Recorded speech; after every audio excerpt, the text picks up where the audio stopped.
जय माता रानी। इन 9 दिनों में माँ दुर्गा की विशेष कृपा होती है।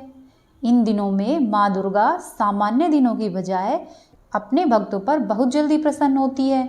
वैसे तो वर्ष भर में नवरात्रि 4 बार आती है, परंतु इनमें से पोष और आषाढ़ माह में आने वाली नवरात्रियां गुप्त नवरात्रि होती है। इस बार वर्ष 2024 में माघ माह में पड़ने वाली गुप्त नवरात्रि 10 फरवरी 2024 शनिवार के दिन शुरू होगी। वहीं इनकी समाप्ति 18 फरवरी 2024 रविवार के दिन होगी। ये नवरात्रियां शनिवार के दिन शुरू होने के कारण इनका महत्व और अधिक बढ़ जाता है।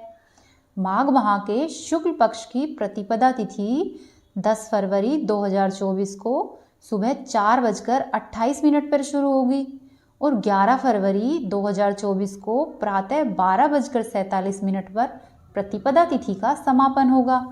माघ माह की गुप्त नवरात्रि में घट स्थापना या कलश स्थापना का शुभ मुहूर्त 10 फरवरी के दिन सुबह 8:45 से लेकर सुबह 10:10 तक सर्वोत्तम रहेगा।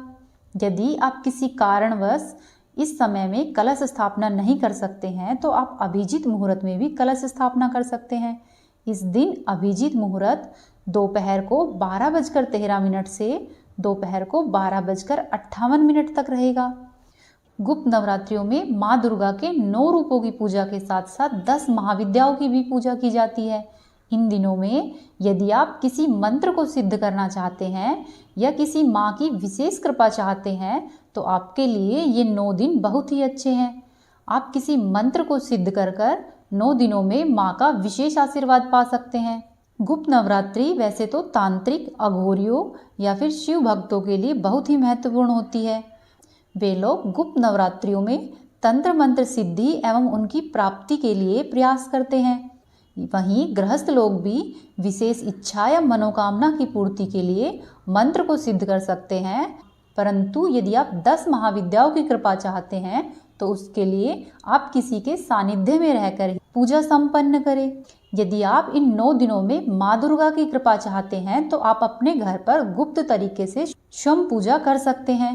नवरात्रियों में त्रिदेवियों के 9 रूपों के साथ साथ 10 महाविद्याओं की पूजा भी की जाती है। ये 10 महाविद्याएं इस प्रकार है: माँ काली, माँ तारा, माँ छिन्न माता, षोडशी देवी, भुवनेश्वरी माता, त्रिपुर भैरवी माता, माता धूमावती, बंगलामुखी, मातंगी एवं कमला देवी। 10 महाविद्या आदिशक्ति का अवतार मानी जाती है।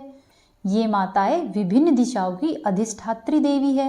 नवरात्रि के दिनों में महादेवियों का पूजन गुप्त रूप से करना चाहिए। हमारे पुराणों में वर्णित है कि महाविद्याओं की उत्पत्ति भगवान शिव और उनकी पत्नी माता सती, जो कि पार्वती जी का पूर्व जन्म था, उनके बीच एक विवाद के कारण हुई थी। जब शिव जी और माता सती का विवाह हुआ तो सती के पिता दक्ष प्रजापति दोनों के विवाह से खुश नहीं थे। उस समय भगवान शिव का अपमान करने के उद्देश्य से माता सती के पिता दक्ष ने एक विशाल यज्ञ का आयोजन किया, जिस यज्ञ में उन्होंने सभी देवी देवताओं को आमंत्रित किया, लेकिन ईर्ष्यावश उन्होंने अपने जमाई भगवान शंकर और अपनी पुत्री सती को आमंत्रण नहीं भेजा। माता सती ने अपने पिता के द्वारा आयोजित किए हुए यज्ञ में जाने के लिए भगवान शंकर से जिद की, जिसे भोलेनाथ ने अनसुना कर दिया। इस पर माता सती ने स्वयं को एक भयानक रूप में परिवर्तित कर लिया, अर्थात माता सती ने महाकाली का अवतार ले लिया, जिसे देखकर भगवान शिव दूसरी तरफ जाने को तैयार हुए। अपने पति को डरा हुआ जानकर माता सती उन्हें रोकने लगी तो शिवजी जिस दिशा में गए उस दिशा में माँ ने एक अन्य रूप ले लिया। इसी प्रकार भगवान शिव जिस भी दिशा में जाते, माता सती उसी दिशा में एक नया रूप लेकर प्रकट हो जाती। इस तरह से माता सती ने 10 रूप ले लिए एवं वे ही आगे चलकर 10 महाविद्याएं कहलाई। इस प्रकार देवी माँ 10 रूपों में विभाजित हो गई। फिर माता सती की जिद के आगे भगवान शिव ने उन्हें यज्ञ में जाने की अनुमति दे दी। शास्त्रों के अनुसार 10 महाविद्याओं को सिद्ध करने के लिए ऋषि विश्वामित्र और ऋषि वशिष्ठ ने बहुत अधिक प्रयास किए, लेकिन उनको सफलता प्राप्त नहीं हुई।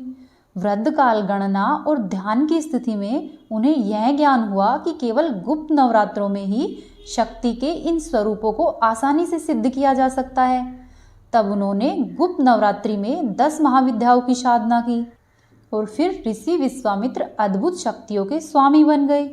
उनकी सिद्धियों की प्रबलता का अनुमान इस बात से लगाया जा सकता है कि उन्होंने स्वयं एक नई सृष्टि की रचना तक कर डाली थी, जिसमें एक अलग से सूर्य, अलग से इंद्रदेव, अलग से ब्रह्मदेव, विष्णु और अलग से शिव जी थे। इसी तरह लंकापति रावण के पुत्र मेघनाथ ने अतुलनीय शक्तियों को प्राप्त करने के लिए गुप्त नवरात्रि में ही साधना की थी। शुक्राचार्य जी ने मेघनाथ को यह परामर्श दिया था कि गुप्त नवरात्रियों में अपनी कुल देवी निकुंबाला की साधना करे। वह गुप्त नवरात्रियों में बहुत जल्दी प्रसन्न होगी और इस तरह से तुम्हें बहुत सारी शक्तियां मिलेगी। मेघनाथ ने ऐसा ही किया और शक्तियों को हासिल किया। ऐसी भी मान्यता है कि यदि कोई नास्तिक भी परिहासवश इस समय में मंत्र की साधना कर ले तो उसको भी फल अवश्य ही मिलता है। यदि आप मंत्र साधना, शक्ति साधना करना चाहते हैं और कामकाज की वजह से इन नियमों का पालन नहीं कर पाए तो गुप्त नवरात्रा में साधना के लिए कम से कम नियमों का पालन करते हुए माँ शक्ति के मंत्रों की साधना कीजिए। गुप्त नवरात्रा में जो आप पूजा पाठ करते हैं वह बहुत ही जल्दी फलीभूत होती है। इन 9 दिनों में माँ की अपने भक्तों पर विशेष ही कृपा प्राप्त होती है। इनके बारे में यह भी कहा जाता है कि इस समय में की गई साधना अवश्य ही फलवती होगी। इस समय में मनुष्य को की जाने वाली साधना गुप्त रखनी चाहिए, किसी अन्य मनुष्य को नहीं बताना चाहिए। अपने घर परिवार के सदस्य या अपने किसी भी हितैषी को इसके बारे में नहीं बताना चाहिए। यदि पूरी पूजा गुप्त तरीके से संभव ना हो तो कम से कम आप जिन मंत्रों का उच्चारण करते हैं या आप जिन मंत्रों को सिद्ध करना चाहते हैं उनको गुप्त रखें और उनको अपने मन में ही बार बार उच्चारित करें।